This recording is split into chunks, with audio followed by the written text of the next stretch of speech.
And we're live. Hey guys, welcome to Crypto Talk Now. Welcome to the CTN Crypto Roundtable. We've got Max, Waddy, Sean, and Daniel. So grateful that you guys are here. And we want to also thank you guys, all the people that are here on the roundtable, and all of you that are watching here at home and around the world, wherever you're watching from. We want to thank you because we just crossed the 10,000 subscriber mark on YouTube. So we're so grateful for that. But let's say hello to Max, and then Max we'll introduce and say hello to the rest of the roundtable. Well, hello, everybody. Glad to be here tonight. As you've seen, if you follow us on Twitter, we did hit that 10,000 sub mark. It was a great milestone to finally be able to get to. Very, very proud of that. Shout out to all those people who were part of this whole journey. Like I mentioned before, and I forget that first Friday where it was literally Larry, myself, Cody Core, and maybe one other person. I don't know who that other person is. And it was to go from that to where we're at is pretty cool. We're still on a journey, obviously. And, you know, we couldn't have achieved what we needed to do without a really cool core group of a wonderful community to make it happen. So shout out to all you guys who have been part of this particular journey. Can't thank you enough. And let's say hello to everybody else that's here. How are you doing today, Waddy? I am fine, thank you. And yourself, Larry? I'm doing good, thank you. I had a little trouble, a couple of issues. I had trouble with getting into YouTube, or not YouTube, into Twitter's message system. That's why the link was late. I don't know if you guys had trouble with that, but I had trouble on my end. Twitter is acting up lately. I was trying to put out a tweet that I reached 894 subs, and cool. I did it twice, and it undeleted like automatically. So Twitter is acting up. I saw that YouTube was down. I saw something that was trending on Twitter about that. So technical stuff going on. And how are you doing today, Sean, or tonight? You know, can't complain. Doing very well. Just kind of hanging out, chilling, dropping videos and getting on Twitter, kind of just trying to stay informed with what's going on. How about you, Daniel? How are you doing this evening? Living the dream, man. You know, hanging out in Twitter Spaces, putting together some videos, and trying to stay up to date with what's going on, like Sean, and just trying to keep up with everything that's coming. All right, cool. We got some good questions tonight. And tonight's going to be a little different. Not only is it questions from Max and I, but we also asked our roundtable to submit a couple questions. So we're going to have some good interactions tonight. But let's say hello to the audience real quick. Let's say hello to Tim Shea says, hey, because that's what Tim Shea says. KK is here. Jasmine. That's all that KK talks about. Brian Dowie, welcome. Let's see who else is here. I just want to make sure we say hello to everybody, and then we'll jump right into the first question. Let's see. Brian Dowie, GS, welcome to GS is here. XXI Gaming is here. Thank you so much for being here. Brian Dowie says, I bought some Jasmine today. Should have grabbed it a few months ago, but still think it pumps. Yeah, that's kind of like what I think too. I should have grabbed it sooner. I'm kind of waiting. It's still a good entry point. I mean, it's still under a penny. So, I mean, don't feel too bad. Oh, yeah. Yeah. Yeah, it's still a good opportunity. And thank you for that. Yes, the 10,000 subs. Thank you for mentioning that, Sean. Big watch dude in the house. Thank you for saying hello to everybody here. And there's somebody else that's here. Have you seen this person before, Max, or anybody else? Chris Hatch. Thank you so much for being here. Yeah, thanks for being here. Consider changing your avatar to something that speaks more of who Chris Hatch is all about. So, guys, let's welcome Chris. I haven't seen him here before. Glad you like the tokens/coins that we covered. Appreciate you having me. And thank you so much for being here, Ryan. And let's see if we missed anybody else as I flash everybody on the screen just to say hello to everybody. Cool Cat Crypto, of course. Hello to you, Mississippi. Welcome back. Thank you so much. Loves the show. Oh, hey, Steve the Canadian is here. Perhaps making a sandwich.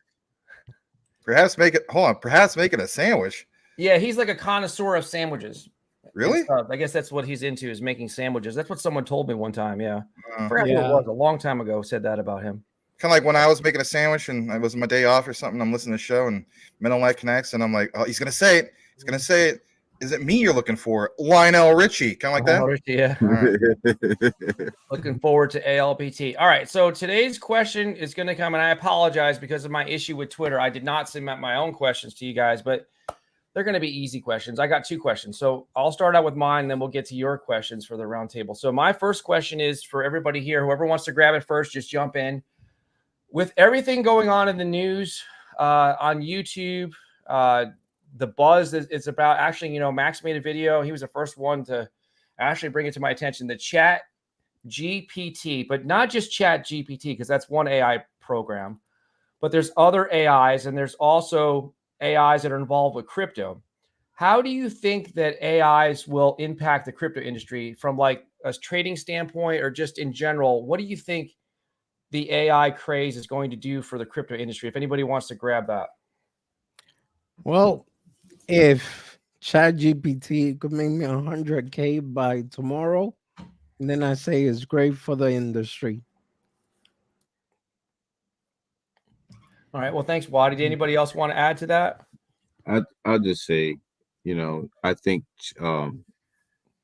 chat bots and AI bots are going to be great for a lot of different things, including crypto. But what I will say is right now, there's a lot of them that are out there, and there's a lot of them that won't be here in 6 months. So be careful. They're popping up all over the place. And when things start popping up all over the place, usually not everybody's going to make it. So, be careful. Be careful what you're investing in. I think they're going to play a big role in cryptocurrency, huge role moving forward. Yeah, that's what I said too. The new the chat projects are just like the UNU projects were, a year and a half ago. So you're just going to have to, people are going to want to take advantage of the newness and the mysticism of it, right? And how are these things going to play out? I mean, in real life, these AIs are probably going to end up taking a lot of jobs, long term, and we'll have to kind of transition technologies. I wonder always how, if these things become smart enough and maybe not even self-aware enough, right? But smart enough to where you could set up, bot trading, if realistically, like they're going to have to figure out a way to change the way trades are made, right? I mean, somebody's going to figure it out to where it's foolproof. Like they're able to read, certain things or read data. They can read the news from across the world and incorporate all of that into a millisecond decisions, and then pull the trigger on trades. I think it's going to be very interesting to see how that plays out. All right, good stuff. Max, do you have anything you want to add about this AI? Loss of audio. It's muted. While Max is getting his audio fixed, guys, if you would hit the like button, we have 32 beautiful people here, and we're already off to a great start. If you would hit the like button, and really appreciate it so much. Is it working now? Let us say hello to some more people that came in here. Sobo, welcome back. Sobo, welcome back. Crypto McDizzle for Shizzle. Have you all looked into Solo? Yes, I have. On the XRP ledger, I have. I think I did a quick intro video to it. Welcome back, Coochie Boy. He says hello to the crypto commissioner of Crypto Talk, Tim Shea. He bounces around everybody's channels. And let's see here. Who else is here? So while we're waiting for Max to come back, he's got some technical issues. We will ask the next question. Now, how, like with these AIs and everything, I think that it's a 2-part question. The first question I have is, do you feel like it's going to impact the market in terms of trading? Like, is this going to hurt someone that's just trading as a person, as opposed to, like, if you're going up, you're competing against other people, right? They're buying and selling in the market. Yeah. Right now, we're only competing against key people, and there are bots and stuff like that. But once the AIs get a little more sophisticated, do you think it's going to harm the market? Do you think that it's going to be a problem, or do you think it's going to be something that's going to be useful? Like, would you trust it with your money to invest in if you had an AI working for you that was buying and selling and trading every day? Actually, I could tell you from experience that I did try it. And the only way that it did work out really good It was when the market was in a bull run. Like literally one night I went to sleep, I checked the coin and I left it in there. And when I woke up the next day, I had $420 in profit. So that works. Now, when did that turn into a nightmare? When the bear market started happening. Because the robot didn't sell in time. And that was a big issue. And I got stuck with a couple of coins, but at the end of the day, it's coins that at the moment I believed in. So I wasn't too worried until the crypto market started crashing even more. And that's when I was like, you know what? No, I gotta sell these. Um, as far as the first question, the AI part is just a phase. Like for example, we had the, like Sean says, the Inu, we had the metaverse, we had the meme coin, the altcoins. Now is the whole AI thing. It's like it's the next thing. So yeah, it was the memes, then it was the play to earn, then it was the metaverse, and now it seems to be the AIs as far as the cryptos that are hot right now. Max, do you have any thoughts on this? I know you had some trouble with your audio. Yeah, I was trying to share something in regards to this, and then I guess that site just something weird happened, and then it just froze up my whole panel. I tried to hit unmute, nothing would happen, everything was frozen. You guys are talking, but I can't do nothing, so I do the classic Control Delete, and I'm back. But anyway, if you guys haven't seen this, it's in relation to what we're talking about. Actually, it's in regards to Bing. All right, so yesterday there's news that broke out about Bing, who basically is integrating Chat GPT into its search engine, right? So maybe they're just saying, you realize for many, many years now, we're kind of sucking the hind tit, to say the least, when it comes to, being a second option compared to the likes of Google. Let's face it, like, remember in the late 90s, I mean, you had Ask Jeeves, you had Yahoo, right? But once everybody heard about Google, it was like, forget about it, right? Like no one's going to use those for the most part. I mean, some people still do. I think I did for a little while. But yeah, look at this. It says Google has stiff competition now. Microsoft integrated powerful AI technology into its search engine. I mean, it kind of goes on about this, but Google actually has a response to this, right? So while everyone's focusing on Chat GPT, right, Google has their own particular thing. Of course, they're going to want me to pay for this. Oh, here we go.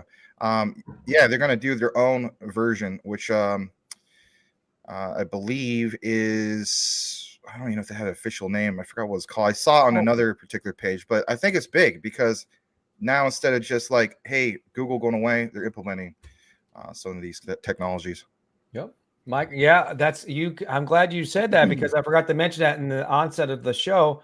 I was going to say that I heard about Microsoft and also Google, so they're all getting into it. It sounds like they've been just waiting to release this technology, and Chat GPT got the most traction so far, but the rest of them are coming. I'll just show these three. Obviously we know about Chat GPT. I mean, like there's these other ones, DAL-E2, the system, or I should say, yeah, this system lets you create digital images simply by describing what you want to see. That sounds really cool. GPT-3 with mind-boggling fluency, the natural language system can write, argue, and code for you. The implications for the future could be profound.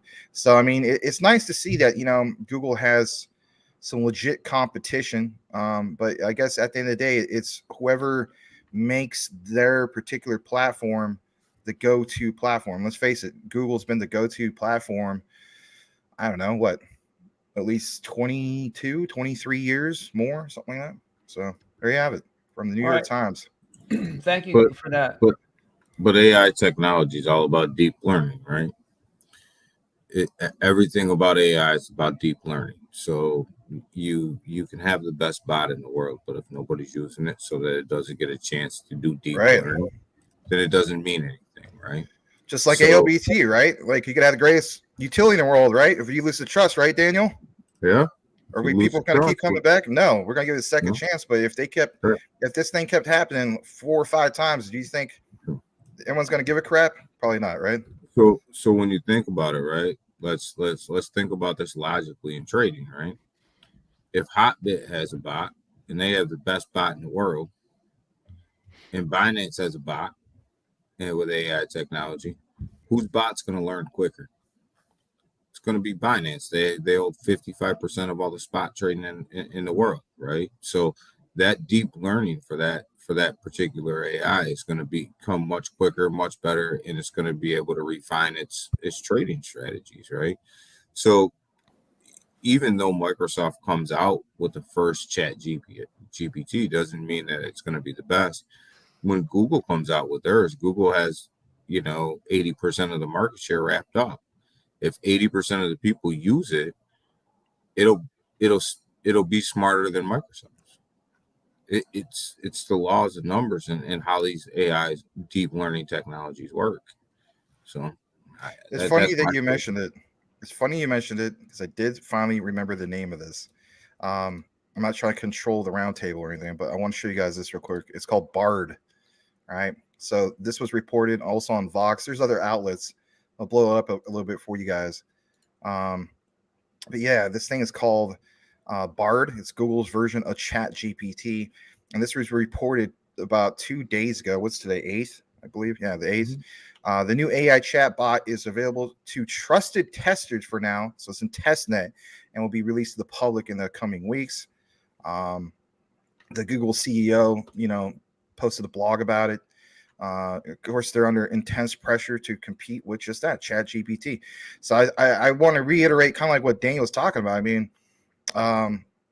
it's going to be a battle of, I guess, the battle of the billionaires to a sense. So, Sean, did you ever hear about this whole thing with Bard? Are you into this whole, I'm just starting to poke into the AI stuff, right? I have trouble just getting through the crypto space, but and I'm going to agree with Wadi on one fact that the AI in crypto at this point is going to be a fad. The AI out there in the real world where people are using it is here to stay. You can't stop it. And my concern, and I'm sure this is lots of people's concern, is when these things start chatting with each other and start learning off of each, and start communicating with each other, right? So at some point, it's not going to matter which one has the most information or the largest database or, the deepest learning capabilities. If these things start communicating with each other, they'll all know the same thing. They'll all understand the same thing. So, that day will be coming. We're years away from that. But it's going to be interesting. I'm definitely going to be following this, from this point. Sean, are you stating a quant approach with interoperability with the? No, what he is saying is that iRobot and Terminator We're screwed. is possible. Yeah. Skynet's going to destroy quant. No, I'm kidding. Yeah, at some point they're going to determine that we are irrelevant on this planet. So, that day is coming. Well, Elon Musk was most worried about. He was more worried about AI than nukes. That should say something in itself. Yes, and you know why? Because AI is it's nice, it's easy, and you got the new generation coming up, and they're going to be super interested in it because it's going to make life easier for them, right? There's another convenience factor. They can ask it questions; it'll spit out answers. It can write your reports for you if you like. There's a lot of things that are going to make it very easy for a younger generation to trust. And then when we start trusting that technology, that's when you start to get into trouble.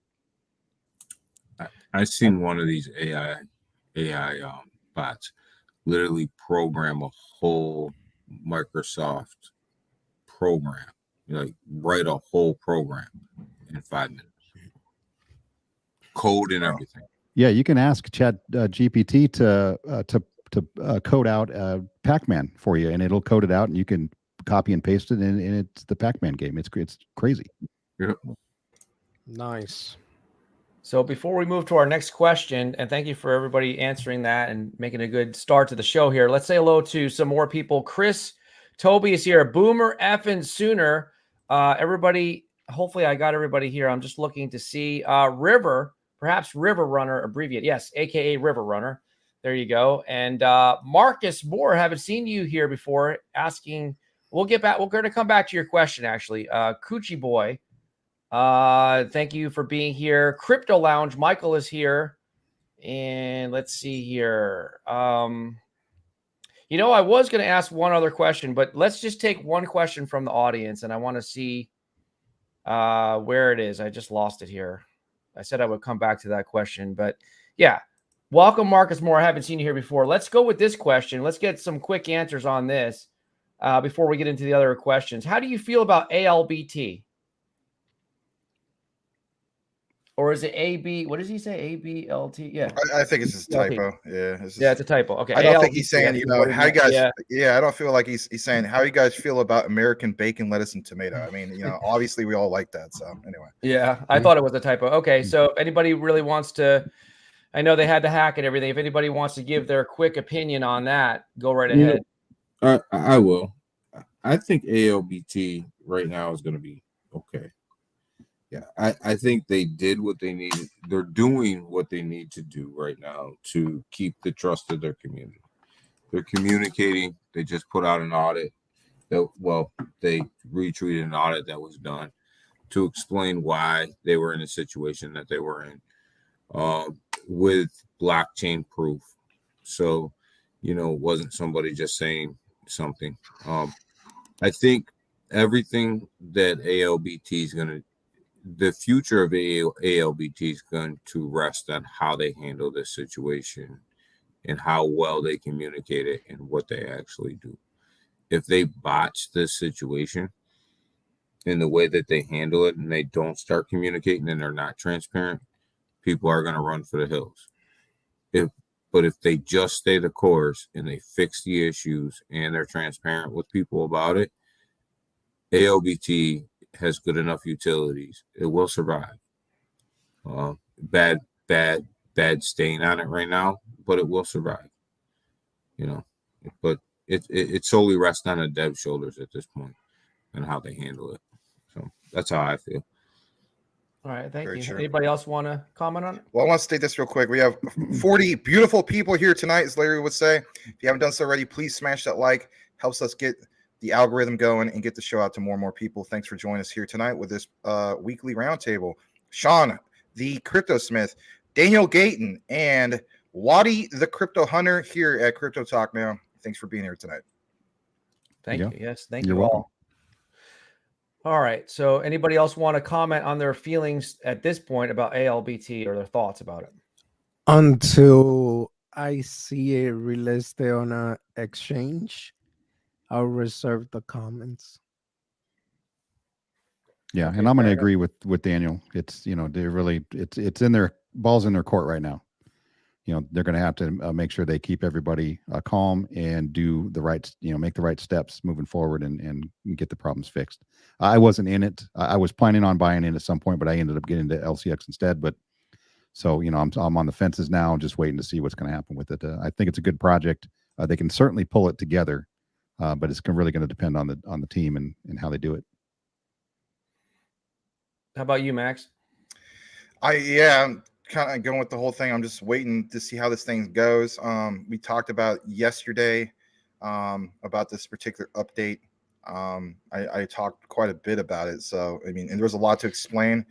That took the majority of yesterday's show.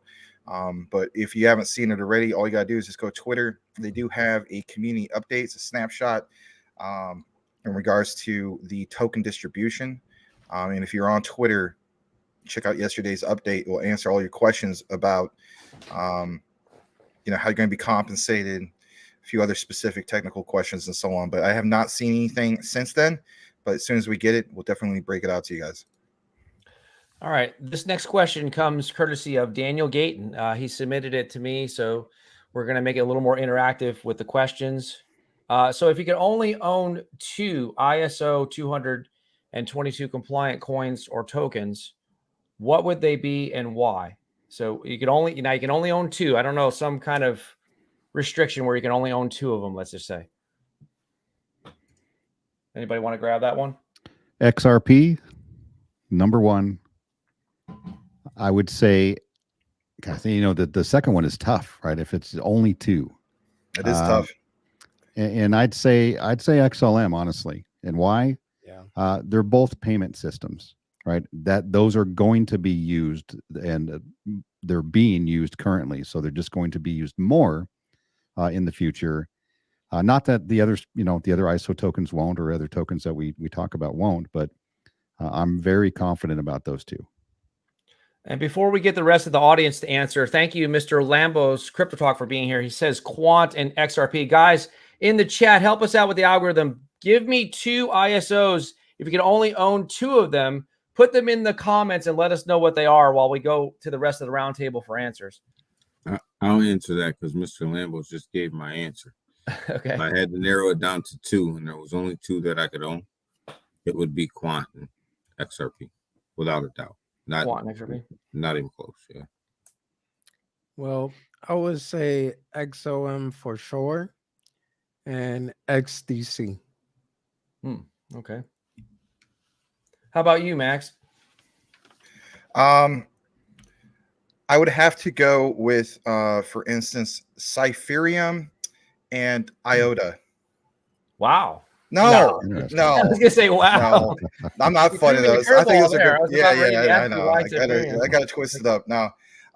Those are good ones. Don't get me wrong. I am gonna get Cypherium. That is on my short list.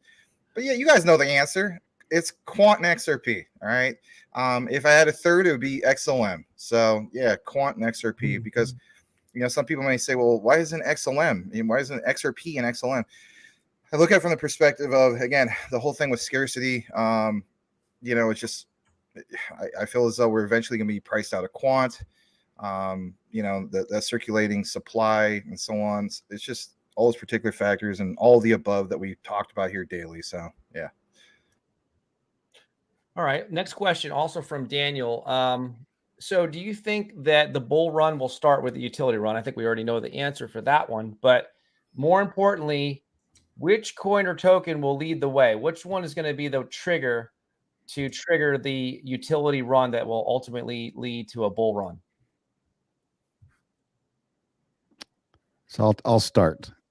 I'll say, so it's very possible the end of the lawsuit for Ripple could help, right? It could push some, you know, positive vibes out there, and everybody's, you know, going to get giddy about it, and banks maybe, you know, going to be a little more relaxed, or not banks, but, you know, financial institutions getting in with, you know, the big money.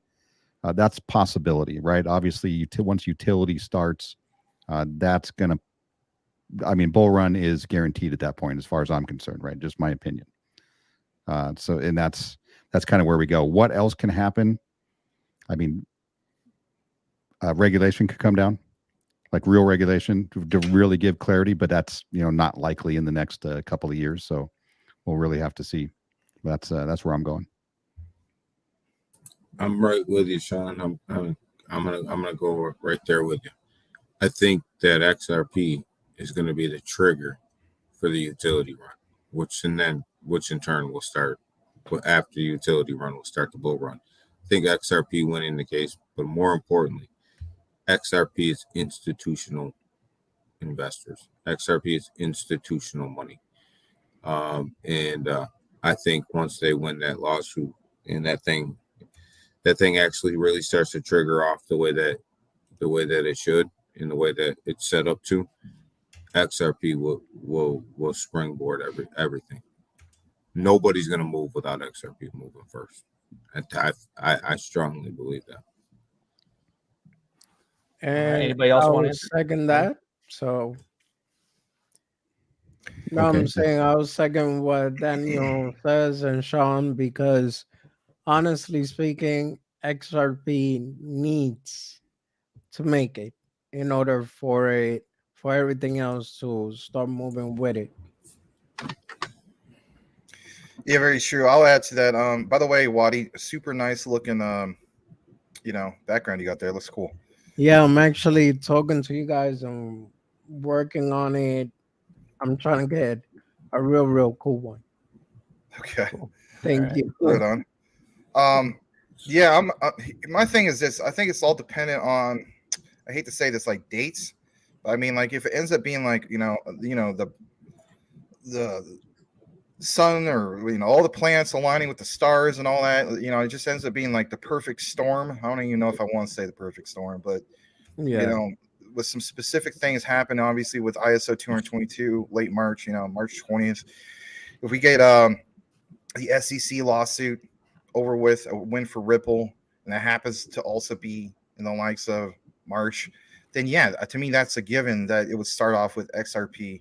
But I also look at, if I don't have to just pick one specifically, then I say it's definitely the combination of XRP, XLM, and Quant. And the reason why I want to throw Quant in that particular mix is because everything that they're doing, with the whole digital pound. I mean, I didn't get a chance to actually watch Sean's video. By the way, hello, Sean. To give you a proper hello earlier. But yeah, I mean, he has a video that came out about, a lot of you guys are sending me messages, which is fine. I'm always welcome to. I'm glad you guys do that. Mike Cornwell, I think it was maybe Stardog or somebody else sent me a DM. There's like a third guy, I forgot who it was, so apologize. But anyway, in regards to this whole thing about the Bank of England and the whole thing with them choosing XRP, everybody, even myself, I'm like, come on, yeah, gung ho, this has to be it, and so on. So I haven't had a chance to watch this, but is it okay, Larry, if you just ask Sean real quick, could you give us just like a quick glimpse? And I'm gonna watch your video because I always love it when you come out with this, Sean. Give us a quick glimpse in regards to why, because your thumbnail literally says, like, hold on a minute. So can you elaborate on it? Yeah. Yeah. So basically the premise is, and I've seen a ton of this today, and it upsets me a little bit because I think people are being, intellectually dishonest here. And maybe it's just clickbait, but yes, the Bank of England has chose Ripple as an advisor, right? They're going to try to help them, walk them through a process. They've decided to go take the next step and do more research to figure out, what's the vehicle they're going to use in order for the digital pound, which is going to be their CBDC. It's a retail facing CBDC, right? Spelled it out. And everybody keeps saying, oh, it's confirmed, or, Ripple's going to be used. Well, yes, Ripple's being used as an advisor, but they're kind of framing it that Ripple, / XRP is going to be used. And they're still 2 full years away from even making that decision on which digital asset is going to be used. So that's, and I've said it before, right? XRP is not going to move all the money. We know that. If you look into it, there's too many other projects out there. XRP doesn't need to move all the money. Ripple stated that themselves. So that's kind of where I went with it, that, you got to look at timelines and you got to look at the wording. And yes, it's great news that Ripple's out there helping. And obviously, you would assume they're going to steer, that CBDC towards, XRP as that vehicle. Well, but we don't know. Here's still the thing. Too far away. Yesterday, right? I know you guys want to jump in. I want you to jump in. This is good. I'm not trying to dominate. We talked about this on the show yesterday. So here's this, right? Back to the topic of what everybody's focused on. You cannot deny the power behind this particular news that broke out, right? Yeah, shout out to Greg LUNC again. But look at that. We were talking about Bank of England, picking XRP and so on. But then there's this. Bank of England and the HM Treasury released a 116-page report exploring the creation of a digital pound. Among the components discussed are an expanding range of APIs. That was a big thing, obviously. It says this is quant. Gilbert goes deeper into it and so on. And you already realize that he already has those particular connections. He's worked with them and so on. This has been an ongoing thing. So when we have, this question from Larry about, which specific one, that's why I can't take quant out of the mix. I mean, am I too far off base here? Here's why I quant, I don't think for me will kick the bull run off. Without blockchains like XRP and other blockchains to interact with quant and get that interoperability, quant can't do what it needs to do. Quant needs these other blockchains for quant to be successful. They need that interoperability. So until these blockchains take off and they really start to utilize quant and utilize the interoperability feature of quant, then quant's kind of It's not standing still. It's working with all these banks and stuff. But that's an accurate statement. You know what? Well- I'll go with that. I'll rock with you on that. That's because you need one to move. The money needs to be utilized, right? But Mhm. if you have the utility and it's not being utilized yet, but if anything, I mean, that's why I'm like XRP, XLM quant. I mean, consistently, like whether it's June with the CBDCs and whatnot. Sorry, I didn't mean to cut you off, Daniel. No, it's just I'm going with who needs what, who's on first, and then how do you get to second, right? Blockchains are on Right. first, quant gets to second, right? And then everything starts to run, seamlessly from there. So, you got to go with who's on first, and the biggest player on first is XRP. And XRP, we know XRP will arrive when nobody knows that XRP is being traded. That's when XRP is doing exactly what XRP should be doing. When nobody realizes that they're trading XRP, it's completely behind the scenes. Amen. Thank you. Before we move to our next question, let's remind the audience we have 50 people here to please hit the like button if you would, and we will ask you all to answer the questions as we go through them, just to see what your opinion is as well. But let's say hello to some people here. Katz is here. Larry, Yes. I don't want to dominate either, but I have one question for everybody because it just came out Sure. about a half hour ago. The SEC has said to Coinbase, and Coinbase's CEO has responded to this, that the SEC wants to get rid of staking. They want to make it illegal in the United States. Oh, isn't that just wonderful? In the Coinbase CEO, basically in a tweet just now, well, I shouldn't say just now, maybe about an hour or two ago, confirmed that this was a conversation. These are conversations that the SEC is having. Well, hold on a second. Can we have just a quick conversation about this? Because I think this is crucial, right? I actually want to hear from Waddy and Sean in regards to this real quick.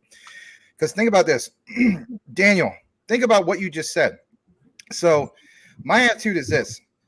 I'm thinking traditional finance. They're realizing that if they don't have somebody ban this outright, then what's the point, like the saying goes, to use the traditional finance system, right? Traditional banks and so on for a savings account, you name it, even a CD at this point, right? Like if you're only getting 3% on CD, what the heck is the point? You might as well just put it in like crypto and stable coins and earn interest that way, right? So if that's the case, and you hear about all this talk about the dollar collapsing, right, completely, and everything's going to go to doom and gloom, just hear me out. Don't shoot the messenger. But do you feel as though like maybe this is a good thing because we don't want the dollar to collapse? So if you give people a reason to use the traditional finance system, you get where I'm going with this, then maybe that's not such a bad thing. But at the same time, for a guy that's crypto like myself, I'm like, the heck with this, man. I mean, I gotta jump through the hoops. I gotta find family members outside the United States where I can move my crypto, if you will, or for they don't get hit with hard KYC, and then work out some kind of deal where I can earn significantly more interest with staking because they're outside the United States. Your thoughts? I'm going to say, go ahead. Oh, go ahead. No, go ahead, Sean. Everybody can go ahead. So I was going to say the SEC can want whatever they want, right? And yes, they do. They are able to make some rules, but it's up to Congress to pass this regulation, not the SEC. So what the SEC wants is completely irrelevant. Now they can try to influence, what laws may be written or what may be discussed, but that has to come from Congress, and then they'll enforce those laws. So it'll be a struggle, I'm sure. So like I said, I'm sure there are a couple of people at the SEC who would love nothing more than to get rid of cryptocurrency altogether, but they're not going to have the chance. Like I just don't think they're going to be around long enough to do that this year. Well, Yeah. Go ahead, buddy. No, and the thing is that at the end of the day, I don't know if you guys noticed, but their main goal, some way, somehow, is to actually ban crypto, which we already know crypto is already, it has grown so much, in my opinion, that it is decentralized to a certain extent, and they won't be able to have any control over it. So, all right, they banned the staking. Then what are they going to try to do next? Ban trading, which is never going to happen. So, in general, just like Sean said, they could come out with everything they want. And at the end of the day, the Congress and everybody else is the one that decide. Plus, let's be realistic over here. You think that those people don't own crypto and that they're probably staking and multiplying their money? Do you think they're gonna let that go by? They won't. And I have a completely separate opposite opinion. I think that, and I hear what Sean and Wadi are saying. I actually agree with them. But just because I have a different opinion on regulation in crypto leads me to have a different opinion about this particular subject. If you look at all of the downfalls that have, a lot of the downfalls that have hit cryptocurrency over the past 2 years, a lot of them have been on staking platforms. Celsius, a lot of them have been on staking platforms, and a lot of them have been because of staking. Offering high APYs, knowing that they can't pay it back, unrealistic expectations, have devastated a lot of people's pockets and have devastated a lot of people's portfolios. You cannot expect the government to sit back and allow that to happen time and time again. Only a fool would expect for that to be allowed to continue. So I think staking is a low-hanging fruit for the government. I think it's an easy, because it'll fit nicely under the current regulations that already exist, and it'll slide itself real nice in there. And I think Gary will make example out of a couple people, a couple staking platforms. You look at Genesis. Genesis is another one. That's a complete staking platform that wrecked a lot of people. Staking's a dangerous game, and people got wrecked. And I understand why they're going after staking. I'm not a staker. I don't stake my stuff away. I just don't. But makes sense. And people in the cryptocurrency market can't complain about it when you look back and you look at everything that's happened over the past couple of years, and you ask yourself, does this really work in the cryptocurrency market? Does this really work? Because the proof sitting in bankruptcy court says no. Yeah. And you know what? I'm going to agree with that. If just for a quick second, I don't stake anything. I would never stake anything. I just don't believe in that. But the overall facts are staking isn't necessary to push the crypto forward, right? It's just a small little bonus you get, and obviously it does get people in trouble. But if you take staking away, the kind of staking that the SEC is talking about, where you're earning a yield, if that goes away, that affects absolutely nothing, right? It doesn't affect, And so if we can sacrifice that and appease the SEC, and maybe they'll lay off a little bit, I'd be all for it. Go right ahead, take it. Coinbase wants to do it because it brings more eyeballs to them, which brings more money to them. That's why they want to do it. That's the only reason. Actually, the Coinbase CEO doesn't want it to happen. No, they want staking to continue, right? Yeah, because that's more money for them. Yeah. So when you look at staking and somebody offers you a 24% APY, what part of that to anybody with a financial brain says that's sustainable? Well, Anchor Protocol is like 22%, I think, at one point. Yeah. Where are they? Well, well, look what happened from that. That was the class of Terra Luna or USD. Where are they? Where's Genesis? And remember, all of this noise about staking takes away from the actual blockchain technology use. Yep. Right. And we're all fighting over pennies here, and percentages, and everybody's not looking at the underlying technologies that is going to actually push the industry forward. Yeah. And I'm sorry, I didn't mean to take that in the show. It's just something I just read, and I said, man, the Coinbase CEO actually replied to that and basically just justified the fact that this has been talked about at the SEC already, and he's aware of it. That lets me know, if he's aware of the conversations that have already been talked about, that lets me know that them conversations have happened at a high level. All right, thank you for that. Before we get into the next question, let's just say hello to a few people here. Prophet is here, and Mr. MD is in the building. Thank you so much for being here. Let's see who else I might have missed. I just want to make sure we say hello to everybody. Here's somebody here. Yes, Hamd Khan is here. Thank you so much for being here. And Mrs. Michael April Cornwell is here. Thank you for being here. Who else did we miss here? I'm just scanning down, scrolling down. Honest Ape is here. Thank you for being here. So our next question comes from Sean. Do you think that regulation is going to come this year for stablecoins? Who wants to take it first? I can take I it will. if you want. Okay, go ahead. That's pretty easy.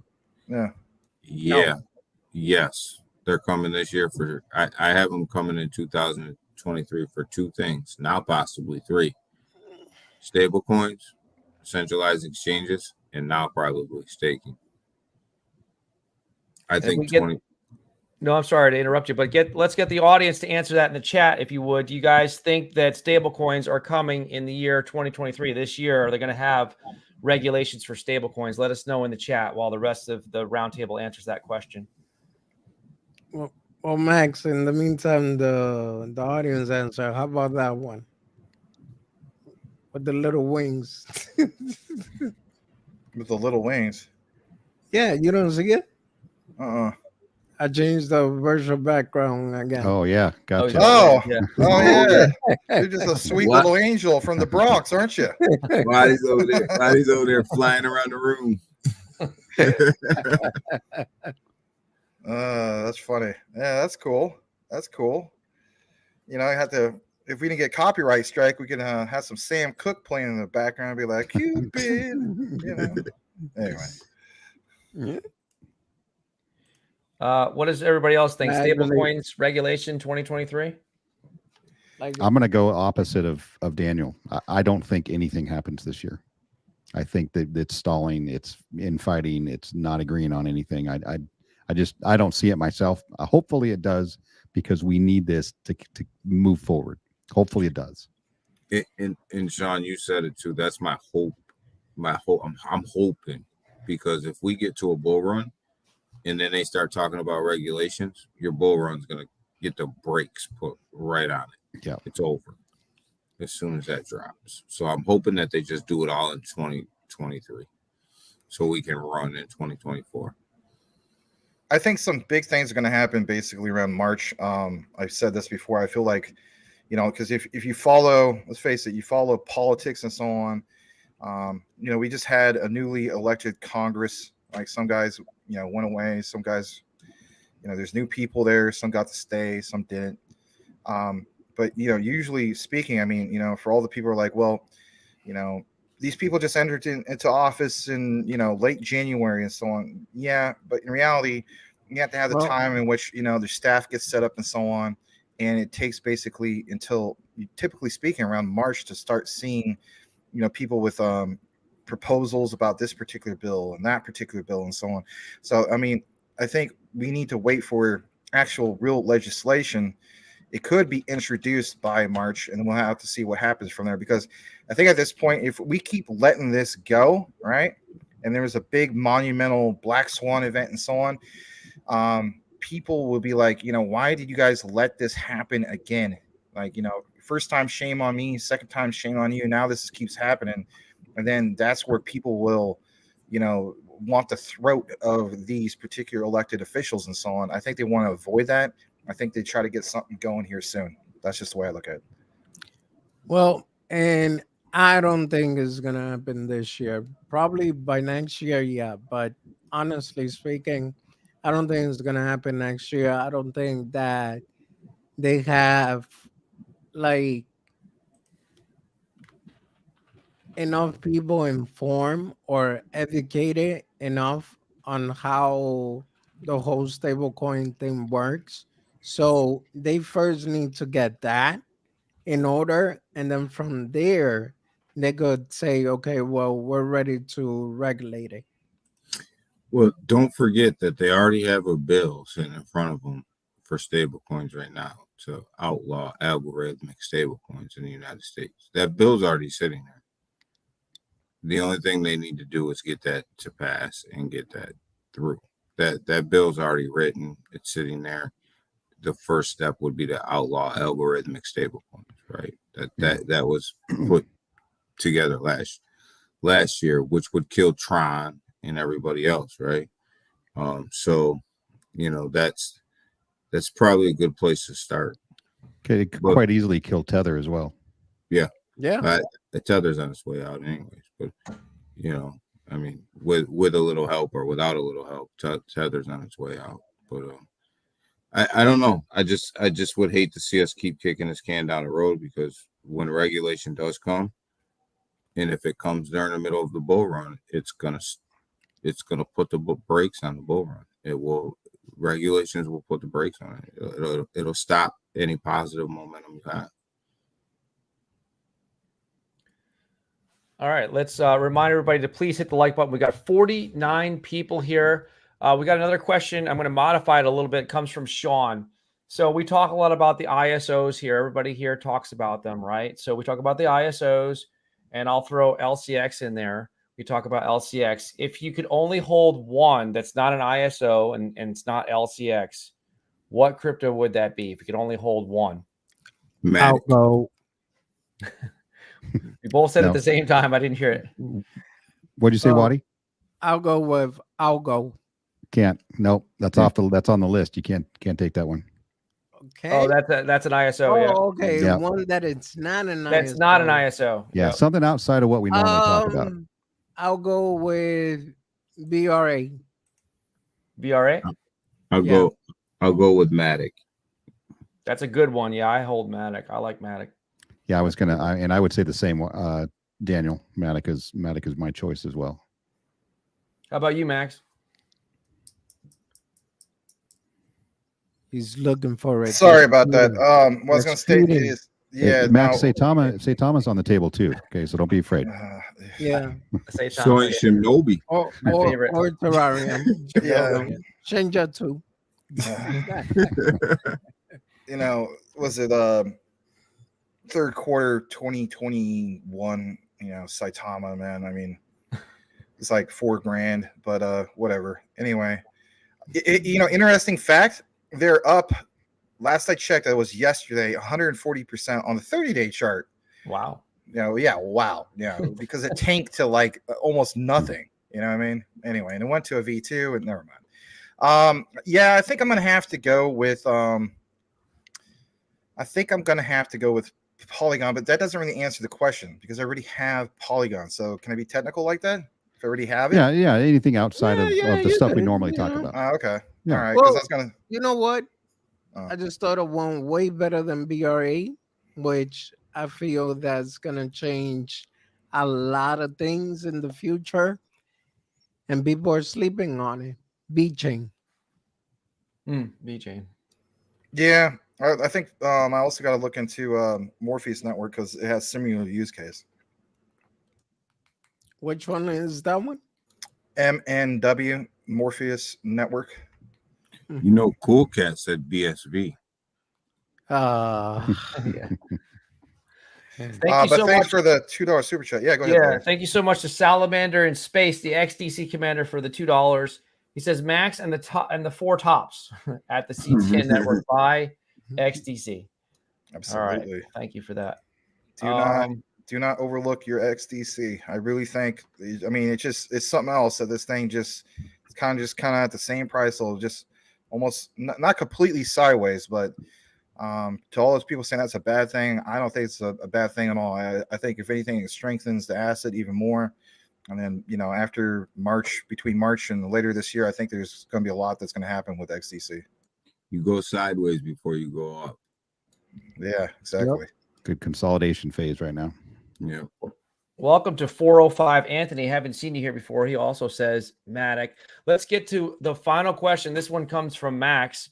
So I'll modify it a little bit so I can understand it better. But if let's say you just came into $5,000 and you've already gotten into a lot of the ISOs, you're happy with your portfolio, but there's a few that you just didn't get into yet, right? Because there's only so much money to go around. There's a few other ISOs that you hadn't gotten into yet, and you feel that we're just on the brink of a utility run. Do you take that $5,000 and get into the ones that you haven't gotten into, or do you kind of double down and put that $5,000 in the ones that you already have and believe in? I double down. Double down. I'll answer the question with a quote. It's better to deal with the devil you know than the one you don't. Then you want to know. And I think the reason I would double down too. Like, I like that quote though, Waddy, man. Sometimes you gotta, or sometimes you gotta dance with the girl you brought to the prom, not the one you wanted to. But I group a lot of my investments in groups, and an ISO is a group for me. So I think when the ISOs run, they'll all run together. So I think as long as you hold something in that collage, it'll run when the rest of the ISOs run. So I would double down on my investment and just stack up on what I already had. Yeah, I definitely agree with that. And you got to keep in mind, just like Daniel said, when these, if you're in let's say you're into the ISOs, right? Yeah, I would assume most of them are going to run, near the same time, kind of at the same level, but which one's going to take off first, you don't know. There may be one gets a head start because, some big news may come out, but I would agree. So, if you put that $5,000 in any of those that you already have, obviously because you already believe in them, I don't think you can go wrong. Yeah. I mean, I don't know an HBAR. Because let's say, for example, okay, the ones you already own, you already know, and you already studied it back and forth. Now, this new ISO comes out, and you put your money in there, but guess what? You don't know what's going to happen, if it's going to move with the market or not. So you might find yourself stuck in a situation where the rest of the ISO is running, but the one you chose, it's not. I know. I hear you guys. My thing is this, right? So it's like, I kind of look at it from this perspective, right? I'll mention, Singularity Net. So I was like right on the fence getting in Singularity Net. We've been covering it for many, many months now, all the way back to 4 cents. It went over 60 cents. And I'm looking at it from the perspective of, all right, I also wanted to get into audio. I did. I also wanted to get into the graph. I did, right? But at the same time, I said to myself, well, for these particular ones, if I have my entry point with, I think it was like $2,000, do I put like basically, this into just Audius and also the graph, because that's going to be, a decent amount? Or do I split it up among 3, including Singularity? And that's really where I was on the fence about doing. So I didn't do that. So as a result now, I'm like, damn, you know what I mean? And I think that is a factor for a lot of people. Like, it might even be a factor for me going forward, I hate to say, with Bone, right? So for instance, it's like, I have more than stacked my Shiba Inu, like I have well over 1 billion Shiba Inu. Some people have way more than that. It's like, I don't know, I guess, does that justify my Shiba Inu ecosystem of coins or tokens, I should say, because I also have Leash? Maybe, but I just don't want to be, it's kind of like the fear of missing out without FOMOing in. That's the whole thing, right? That's where the whole debate is. And I just look at it from that perspective of, yeah, of course, I'm impressed with some of these other ISOs, and yes, I have researched some of these other ones and so on, right? Like I've been researching more of Cypherium and so on. I'm not in Cypherium yet, but it's part of my short list. So it's like, Right. I'm want stuck. Cypherium. Yeah, I'm like stuck in a rock and a hard place where it's like, at the same time, I realize what's coming here soon, and I kind of want to stack more on it, especially with XDC. I'm not comfortable with what I have with XDC. Some people feel as though like, oh, that's more than enough, but like I'm looking at it from a perspective of, if I, am going to back up with what I'm saying, like this is still very undervalued. It's still technically on sale if you compare it to other ISOs.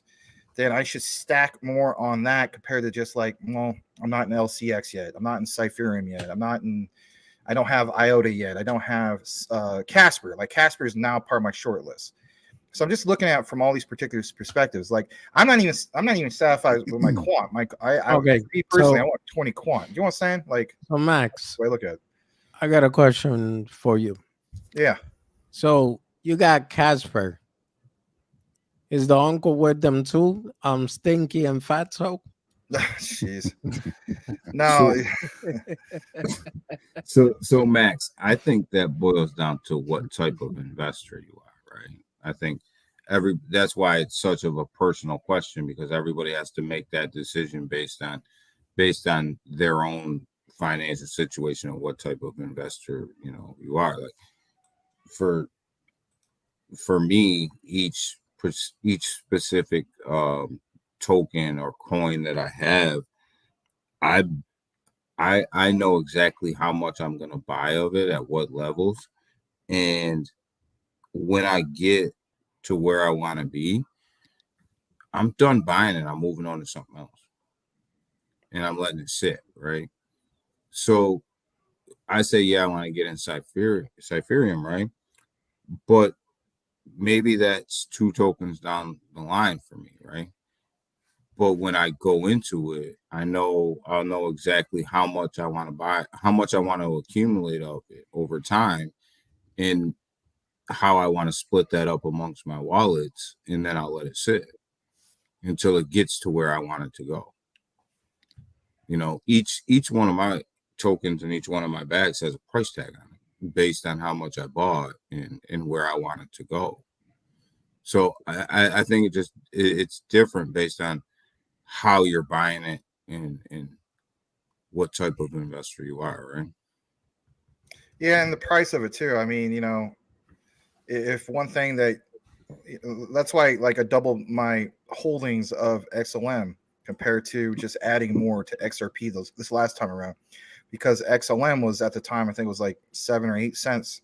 And I said to myself, if I put the same amount I was going to put towards XRP, with my XRP, it's not really, I don't know, it's not making a significant like standout like holding. But with XLM, I was like, all right, you put this same amount you're going to put in XRP.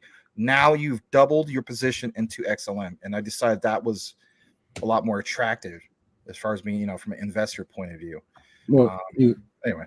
But it doesn't really matter at the end of the day. If you're assuming these things are running together, right? Or if for the most part, you're going to have a one-off here and there, but the crypto market, the altcoin market in general is going to run similar, let's say, right? So if it 10x's, your XRP is going to 10x, your XLM is going to 10x. It doesn't matter where you have that, if you've doubled up on one or not, you're getting the same value for your investment. I agree with you, Sean, but at the same time, I disagree. Like, for example, with XOM, can you turn his mic off, way please? more coins than what you're gonna get with XRP. See, in this might be a conversation. But that doesn't matter. Yeah. You just got to do the math. It doesn't matter if you have more XRP and XLM. You're getting the same value. If it's 10xing, it's 10xing. Whether it's $100 coin or a 1 penny coin, it's the same. You know what I mean? I don't know, man. I mean, I love you, brother. But like that was the whole thing. I busted out the calculator and it was like, this is what it would be on a 10x. This would be, well, and this is what it would be if it's a 10x with right. But XLM, I'm talking about you have multiple coins, right? You have multiple coins, and you've got $5,000 of this one and $5,000 of that one. If you put more money into the other one, you're still 10xing both of them. So it doesn't really matter which one you're putting it into. Yeah. And Sean, I understand exactly what you're saying. And I actually, and I agree with you. If you really truly do the math the way that you should do the math, $100 is $100. Whether that buys you 1,000 tokens or whether that buys you 500. Right. tokens, Yeah, exactly. it's still $100. So if I take my 500 tokens and I 10x them, what is that? That's $1,000. If I take my 1,000 tokens and I 10x them, that price is still $1,000. Yeah, that's what I was trying to say. I just said I didn't say it right. It doesn't matter. You know, a 10x is a 10x. That's a 10x, right? So the number of tokens you have is completely irrelevant to the number of to the amount of money that you have into the project. That's why when these tokens come out, and this is a conversation for us to have probably on another round table, but that's why when these tokens come out with these quadruple supplies or quadrillion supplies and all that, well, it's all smoke. It's all smoke and mirrors. It doesn't mean anything. It just looks good in your wallet. That's all it does. I actually had that argument with a friend of mine a while back, and yeah, he says the same thing that you say, but I, on the other hand, feel that it does matter how many tokens you have because you have more supply. It's not the same thing having 10 million tokens and having 15 million tokens. I feel that you're going to make more. Yeah, the percentage is the same, but I feel you're going to make more with the 15 than what you're going to make with the 10. I understand why that plays a psychological brain freeze for some people, but the math doesn't support it. Because $100 is still $100, and $1,000 is still $1,000. It doesn't matter how many tokens it took you to get it there. What's more important? I got to disagree with you on that one. I'm sorry, Dan. That's where I politely agree to disagree on that. You got to do the math. What's more important to me is the market cap. So can I 10x my market cap? That's what's important. I hear you, but my thing is this, right? So if I start off, let's just throw out a scenario here, right? So let's say I had 10,000 XRP, right? Mm-hmm. The other scenario is I only had, like, for instance, 1,000 XLM. But right? what's that equal in dollars? I don't care about token value. I don't care about token. You have to care about token value because you're missing. You have to care about token value because I mean, yes, you do gotta care because look, Stellar XLM is about 8 cents, and if XRP is 40 cents, and I'm taking 40 cents per XRP times. That's not what he's saying. That's not what I'm saying. If you spend $100 on XRP and $100 on XLM, you still have your bank account still says $100 and $100. If they both 10x, so you get the same money. If they both 10x, that's still $1,000. It doesn't matter how many XLM tokens you have versus XLM versus XRP tokens. A 10x on $1,000 of XRP is the same dollar value as a 10x on the same as XLM. It's still $1,000. It's still $1,000. Yeah, that was kind of my point, but he explained it better. But he's exactly right. $100 in XRP versus $100 in XLM. If they both 10x, you still have $1,000 on each. It doesn't matter if you had more tokens on one. It looks prettier in one wallet because you have more tokens than you do in the other, but the number underneath that pretty token look, that dollar amount will be exactly the same. Yeah. I'm not with you guys on that, that's all right. Yeah, I'm not. I'm looking at I'm literally looking at. I have this written down here. Here's what it equals out to. I have this over here. This is what. But it's a conversation for another day. Anyway, we got to start out the next roundtable with this debate going on. I think. Yeah, definitely. Because. Yeah, go ahead. All right, let's actually promote Wadi here. Let's promote you guys. Let's plug you guys here, your channels and your Twitter. We'll start out with Twitter's. This is Wadi the Crypto Hunter. We'll give him a chance to talk about what he's covering, but follow him on Twitter at Wadi Crypto Hunt right here. And over on his YouTube channel, you can see here he's making a bunch of stuff. Do you want to say what you plan on doing in the near future on your channel, Wadi, or anything, any type of announcement you'd like to make? I see that you're almost at 1,000 subscribers. Yes. So basically, today I brought up because I started doing videos actually. Finally, I brought up a new project that I was looking into. Looks interesting. It's called Easy Go.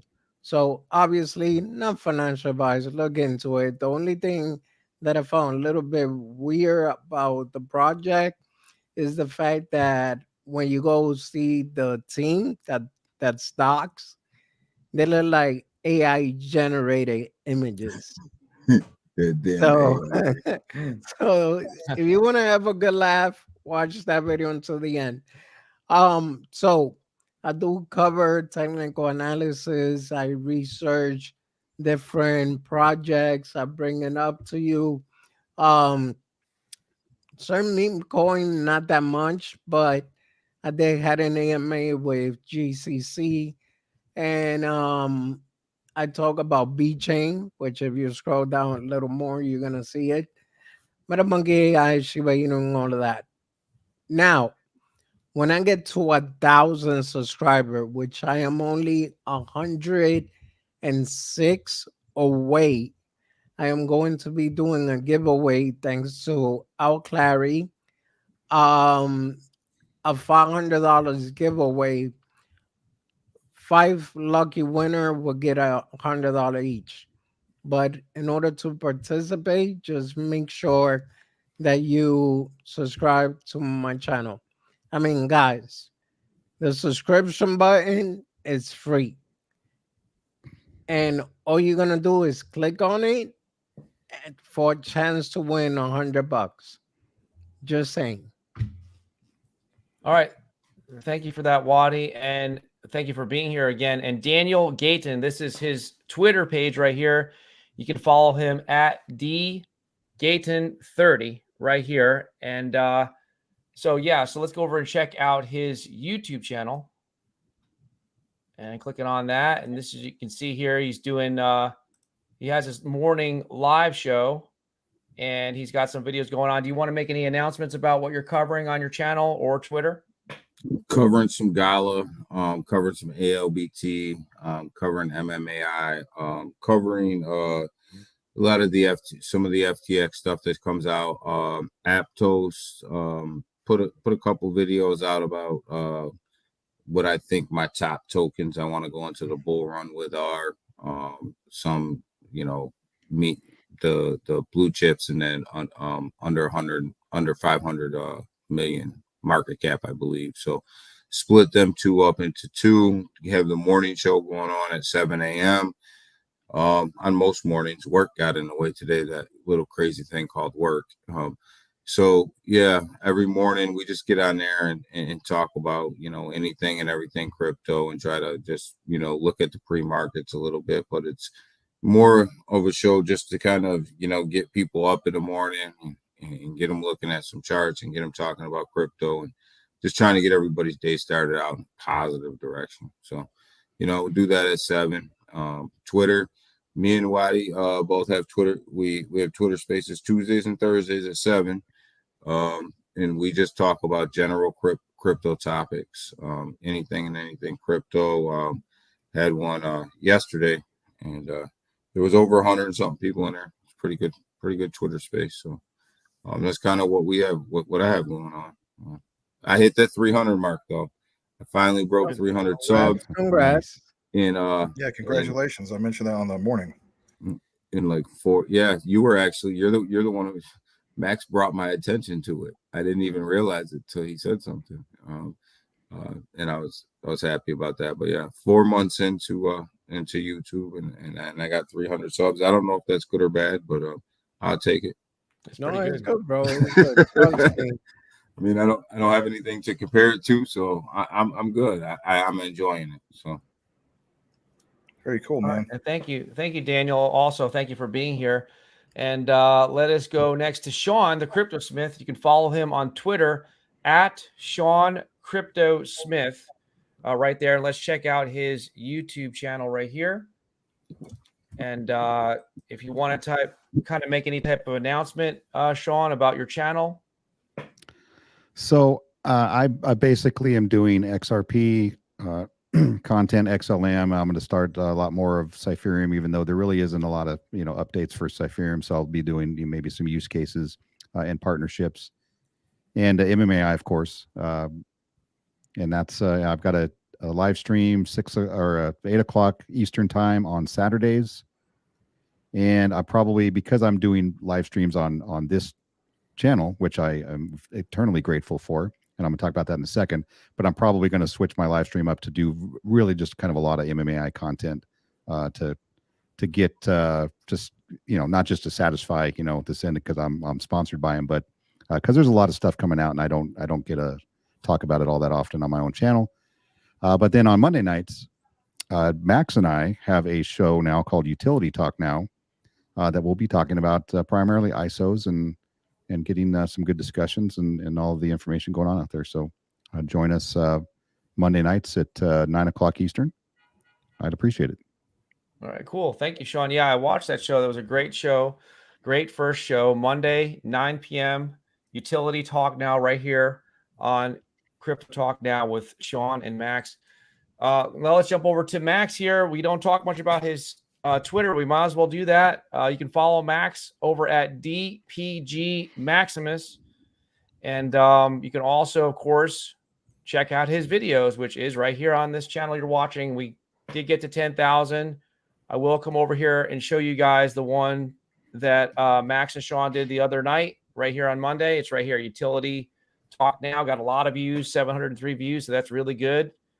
And Max, if you'd like to say anything about what you're covering, or if you have, do you have any like new deep dives on your list that you're going to do soon, or anything you want to share about what you're making in terms of content?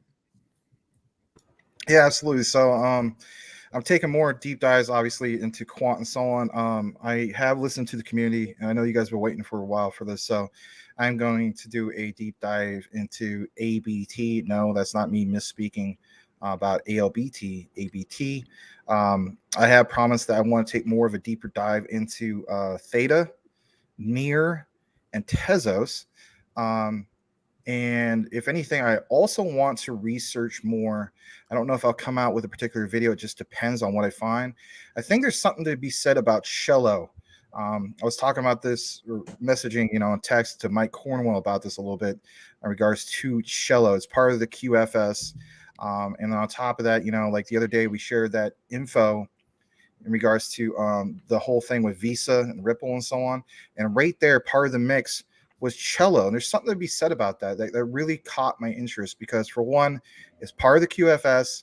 And yeah, I mean, what's that all about? It's like, I never want to turn a blind eye to opportunity. I don't want this to be something that like kind of haunts me in the future. Like, why didn't you pay more attention to this? So I want to find out what that's all about and so on. And, shout out to anybody who may already be tuned in to the likes of Cello and something, but yeah, it's definitely part of my list. And I have a whole other list, and I don't want you guys to think that I've not paid attention to this. So I have this list of some of the other ones you guys have been basically mentioning. You're stating, to look more into like, what is it right here? We have, for instance, Film Crib of the, the Netflix killer. Obviously the Morpheus network, who knows, maybe Waddy and I could collaborate and find out more about Morpheus Network since it rivals VET, right? VeChain. Yeah, I'm taking more of a look into Cyphereum. I'm not trying to compete necessarily with Sean, but if anything, maybe I can, just kind of, as the saying goes, have a good conversation. We're going to eventually get to that when it comes to these Monday shows where we'll have more of a conversation. You guys have stated look more into vector space. Shout out to Mass Debater who stated look more into EGLD. I definitely will. BRL gets brought up quite a bit. Steve of Rocket Crypto, InstaDAP. You guys have stated. I don't know who mentioned SEEQ. I need to look more into that. Obviously, Flare Network, right? more of a deep dive into that. This whole thing with VAIOT, we did a little bit of a deep dive by going into their site and so on. That caught my interest because I like that it's an assistant, like a personal virtual assistant. Some people have mentioned this whole thing with Scallop, and then of course we covered the likes of ALI for many months now, but I also want to just do a proper video. So be out on the lookout for some of these, not in any specific order. I know that's quite a bit to get into.